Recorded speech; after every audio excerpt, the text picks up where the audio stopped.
আসসালামু আলাইকুম। সবাই কেমন আছেন? আশা রাখি ভালো আছেন। আমরাও আলহামদুলিল্লাহ ভালো আছি।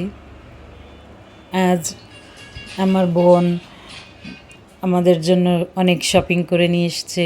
তো শপিং দিতে এসেছে যেহেতু রোজার প্রায় শেষের দিকে, ওরাও দেশের বাড়িতে যাবে ঈদ করতে গ্রামে। তো উপহার নিয়ে এসেছে, এজন্য ওদের জন্য আমরা ইফতারের আয়োজন করেছি। আমরা সবাই মিলে ইফতার করব। তো সবাই মিলে ইফতারের পূর্ব মুহূর্তে একটু ভিডিও করলাম।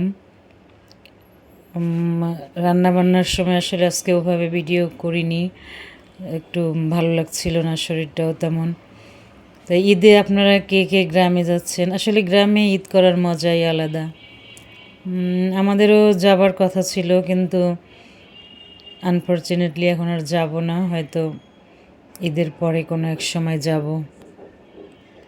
তো আজকে এই ডেজার্টটা হচ্ছে ফালুদা করেছি, 3 রকম শরবত করেছি, লাচ্ছি করেছি। যেহেতু বাসায় গেস্ট আছে, একটু অন্য অন্য দিনের চেয়ে আইটেম একটু তো বেশি করতেই হয়, তাই না? আর 3-4 রকমের ফ্রুটস ছিল। তো ওরা আমাদের জন্য সবার জন্য অনেক শপিং করে এনেছে। আসলে ও যে এর আগের ভিডিওতে বলেছিলাম, শপিং মানে উপহার পেতে এবং উপহার দিতে আমার দুটোই ভালো লাগে। তো ওরা অনেক কিছু আমাদের জন্য কিনে এনেছে। আমরা তো ভীষণ আনন্দিত এবং খুবই খুশি হয়েছি। সবগুলো গিফটই খুবই সুন্দর ছিল, সব আইটেমগুলি।